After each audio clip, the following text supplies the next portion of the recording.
Sejumlah personil TNI mendatangi kampus Universitas Indonesia di Depok dan UIN Wali Songo Semarang ketika para mahasiswa sedang menggelar diskusi. Peristiwa ini terjadi dalam kurun waktu berdekatan sehingga memicu kontroversi di publik karena dituding sebagai bentuk intimidasi kepada mahasiswa. Sore ini kita akan membahasnya dengan Ketua BEM seluruh Indonesia Herianto dan Direktur Eksekutif Amnesty International Usman Hamid.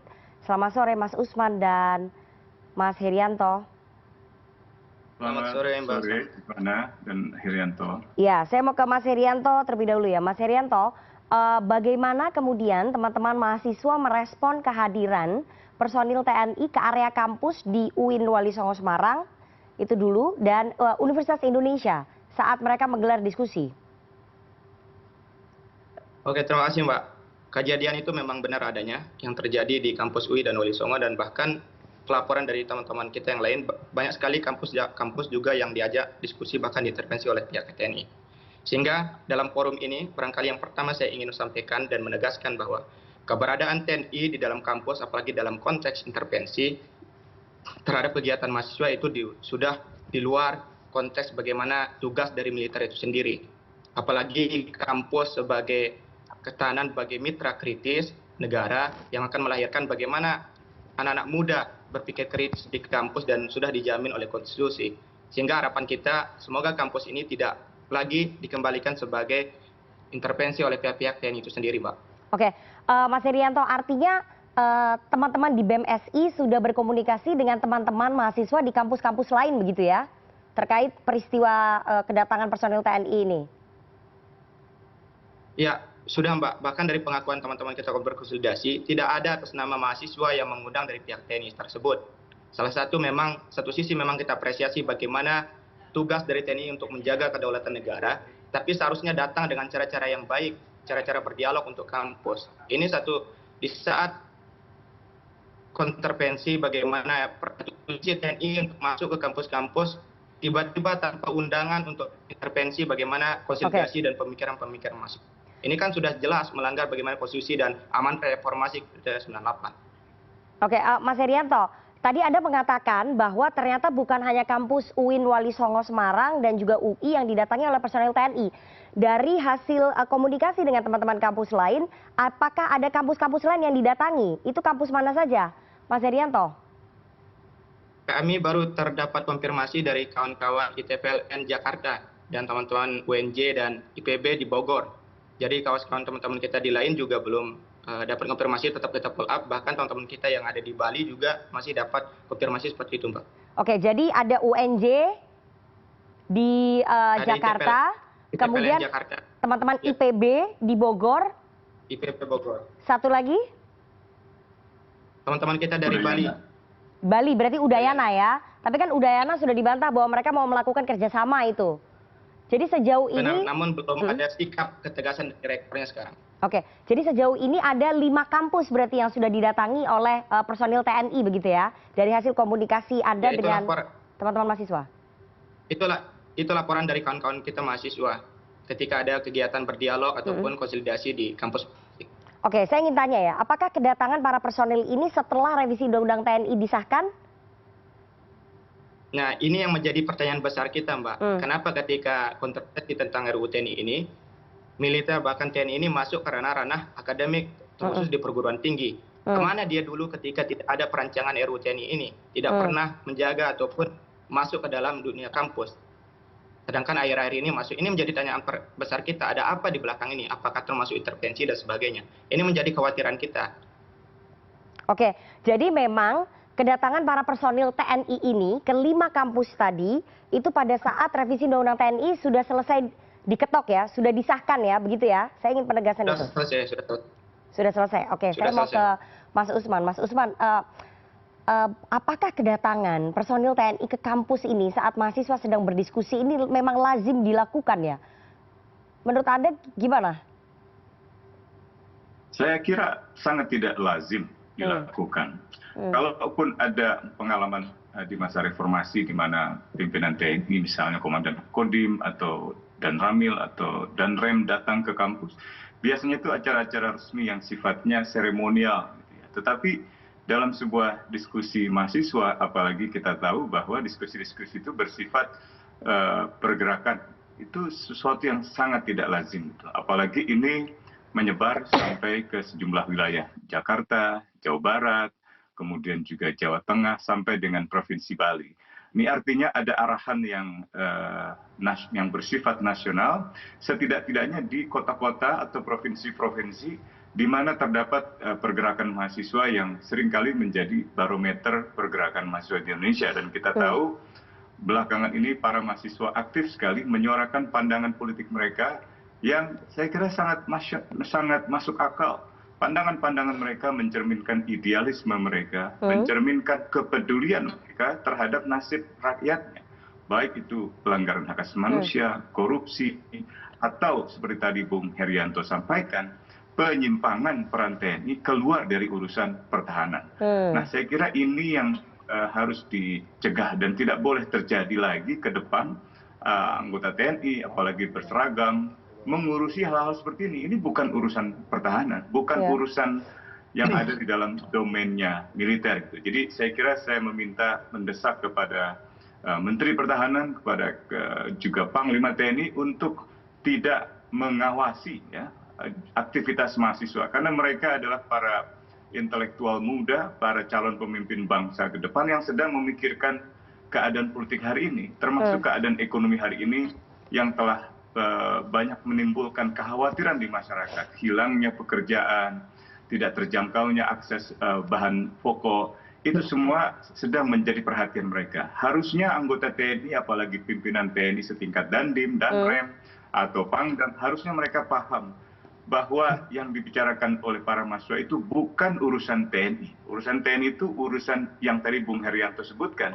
kedaulatan negara. Selain kedaulatan negara, ada integritas teritorial negara. Dan juga ada tugas lainnya di sektor pertahanan. Oke, Mas Usman, yang menarik bahwa tadi dibenarkan ya oleh Mas Herianto bahwa kedatangan para personil ini setelah revisi Undang-Undang TNI disahkan. Jadi itu seolah mengafirmasi bahwa penolakan teman-teman mahasiswa terhadap revisi Undang-Undang TNI ini kekhawatirannya ternyata terwujud begitu dengan kedatangan para personil TNI itu. Ya, betul sekali. Jadi apa yang selama ini dikhawatirkan oleh para mahasiswa justru menjadi terbukti. Kenyataan begitu ya. Dan betul sekali. Jadi kalau kita dengar lagi ada pandangan mungkin bekas pejabat yang menyatakan RUU TNI atau Undang-Undang TNI tidak mengandung perluasan fungsi TNI sampai ke dui fungsi, itu keliru.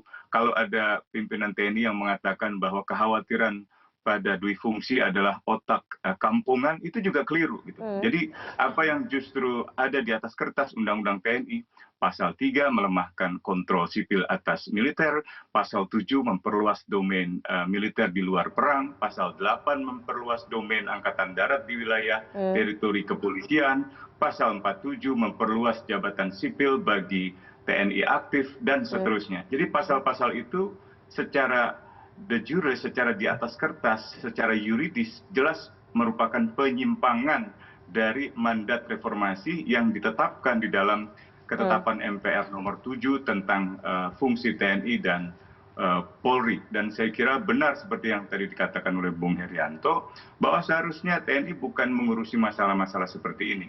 Saya kira mereka sangat mengerti apa yang mereka sedang perbincangkan. Saya ke Mas Herianto lagi. Mas Herianto, ini dari pihak TNI mengaku tidak memiliki niat jahat saat bertemu teman-teman mahasiswa. Tetapi saya ingin tanya ya, dari hasil komunikasi Anda dengan teman-teman mahasiswa, apakah kemudian ini seperti memberi efek psikologis kepada mereka begitu ya? Ya, izin menjawab Mbak. Silakan. Kami sekali lagi menegaskan bahwa kampus adalah ranah ilmiah yang bagaimana akan melayani calon-calon mahasiswa dan pemuda yang kritis. Bahkan kampus juga dianggap sebagai laboratorium untuk yang berkebebasan dari militeristik. Artinya ketika TNI masuk ke ranah akademik, itu sudah mencoreng bagaimana citra dari TNI. Karena jelas kembali lagi ke konstitusi mandat undang-undang kita. Dan bahkan reformasi mengingatkan bahwa TNI harus kembali ke barak, tidak mencampuri bagaimana politik negara kita kemasyarakatan dengan TNI.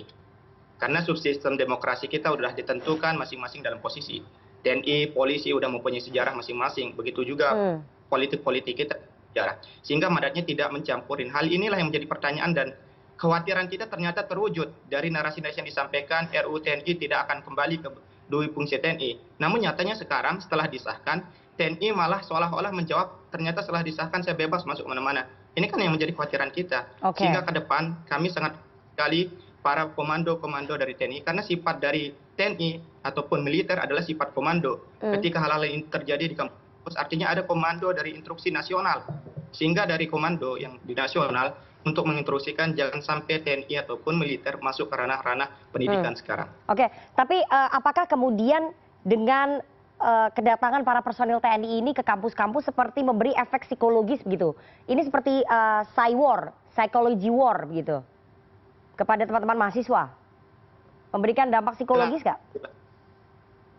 Mas pasti akan mendapatkan psikologis. Inilah yang kita masuk intervensi, walaupun intervensi tidak berbentuk secara sentuhan, secara material, namun secara psikologis itu sudah sangat intervensikan. Bagaimana tidak? Ketika TNI masuk ke sana, dia menanyakan hal yang tidak, menanyakan konsep diskusi, menanyakan materi apa, kawan turun aksi, kemudian masa dalam konsolidasi dari mana dan sebagainya. Itu kan sudah sangat menggait dari bagaimana keresahan kami.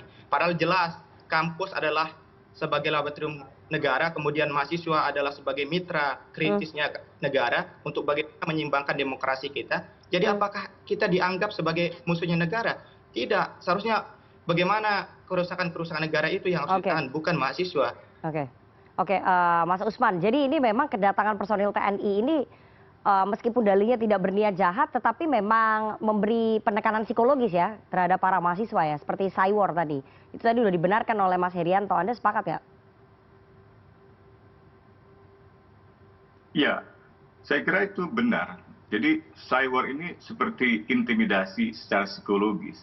Intimidasi itu kan semacam perbuatan menekan agar pihak yang diintimidasi tidak melakukan apa yang dikhawatirkan oleh yang memberikan intimidasi. Dalam hal ini, mahasiswa sedang menyikapi berbagai persoalan termasuk Undang-Undang TNI. Secara eksplisit mereka menolak Undang-Undang TNI karena menyimpang dari mandat reformasi. Dan kedatangan militer sulit disangkal sebagai cara untuk meredam protes-protes para mahasiswa. Jadi itu harus dihentikan. Itu adalah intimidasi, intervensi. Oke, baik. Mas Herianto, nah dengan peristiwa ini akan menyurutkan nggak langkah dari teman-teman mahasiswa ke depannya begitu ya dalam menggelar diskusi maupun melontarkan kritik ataupun pendapat yang mungkin berbeda dengan kebijakan pemerintah begitu? Ya, jelas ini bukan hanya untuk merendam gerakan kita. Bahkan dengan kegiatan-kegiatan ini akan bukan rasa semangat dan tangguh kita dalam berjuang ya. Karena kita mengambil dalam konteks sejarah bahwa setiap kemajuan negara, bahkan negeri kita ini, dalam konteks keterlibatan bagaimana mahasiswa dan anak-anak mudanya. Dan hari ini dia mengasih kita spirit semangat. Karena kita mengacu bahwa setiap kemajuan bangsa dan negara itu berlandaskan bagaimana atas kesadaran kita, kemudian atas pengetahuan kita. Dan hari ini kita sadar dan tahu bahwa negara kita sedang tidak baik-baik saja. Kita tidak mau negara kita jerumus. Satu sisi dia masuk mengintervensi kita, bahkan itu yang menjadi spirit penguat kita bahwa semakin kita yakin bahwa negara kita tidak baik. Sehingga langkah awal yang perlu kita lakukan adalah konsolidasi, mungkin kecerdasan untuk mengambil tindakan untuk membawa negara ini jauh lebih baik. Oke, konsolidasinya apa nih? Setelah beberapa kampus didatangi oleh personil TNI, konsolidasi yang dilakukan oleh teman-teman dari BMSI seperti apa ke depannya? Ya, banyak cara dalam melakukan konsolidasi ya. Mahasiswa adalah mahasiswa yang kritis, banyak cara mengambil konsep. Kita selalu membuka ruang-ruang diskusi, edukasi bagaimana pencerdasan terhadap masyarakat khusus mahasiswa. Kemudian kita berkonsolidasi, menyatukan pemikiran-pemikiran dari setiap permasalahan dan kebijakan-kebijakan negara kita hari ini. Dan kita pastikan ketika hal ini terus dilakukan oleh pihak TNI, melakukan intervensi ke kampus-kampus, maka gerakan-gerakan ini akan makin membesar. Bukan hanya gerakan dalam pemikiran, melainkan gerakan akan turun ke jalan untuk meminta bagaimana komando ataupun presiden untuk memperhatikan sikap ini. Baik, tadi saya lupa menanyakan satu hal ya. Dari hasil komunikasi Anda dengan teman-teman di kampus, teman-teman mahasiswa yang kampusnya didatangi begitu ya oleh personel TNI, ini baru pertama kali terjadi atau sebelum-sebelumnya sudah pernah ada personil TNI atau personil Polri yang datang ke kampus untuk berdiskusi ataupun menanyakan soal diskusi yang diselenggarakan oleh teman-teman mahasiswa, Mas Herianto?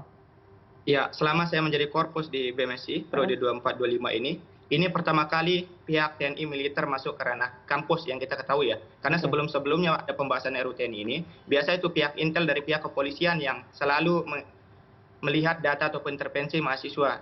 Saat RUU ini disahkan, malah TNI bukan polisi lagi yang masuk. Tapi sebelumnya berarti institusi lain pernah ya masuk ya? Oke, jadi kedatangan personil ataupun aparat dari dua institusi itu dari institusi lainnya itu sudah pernah terjadi dan ini baru dari institusi TNI, begini ya, begitu ya, Mas Herianto? Benar, Mbak.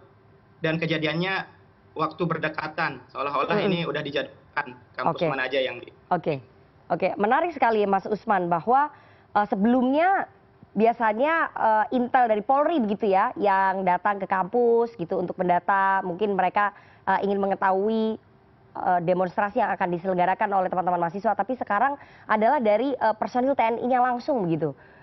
Kenapa ada perubahan ini? Anda lihatnya bagaimana, Mas Usman? Ya, bisa jadi perubahan itu terjadi karena ada pembenaran, ada alasan yang bisa membenarkan keterlibatan mereka dalam urusan-urusan di luar pertahanan.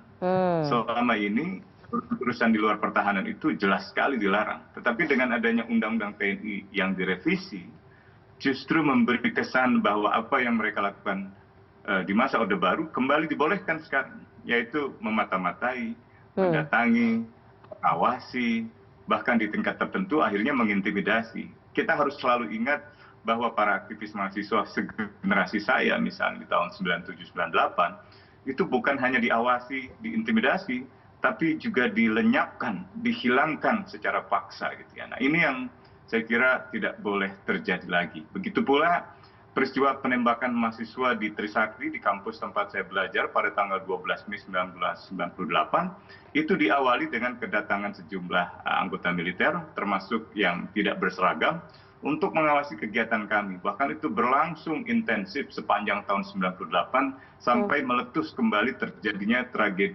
penembakan mahasiswa di Semanggi 1 di Atmajaya. Itu menewaskan setidaknya 15 orang. Demikian pula sampai 99 di Semanggi kedua. Jadi ini nggak boleh terjadi lagi. Tahun 96 bahkan Universitas UMI Makassar itu didatangi oleh militer bahkan dengan membawa kendaraan tank. Ini yang saya kira paradigma Orde Baru yang seharusnya ditinggalkan. Kalau terus digunakan, apalagi dengan dalih mewaspadai bahaya latihan komunis, misalnya Balakom, gitu ya, seperti yang seringkali digunakan sebagai bahan doktrinasi, itu akan membuat TNI kita semakin jauh dari kebutuhan kita untuk menjaga kedaulatan negara dalam geopolitik internasional.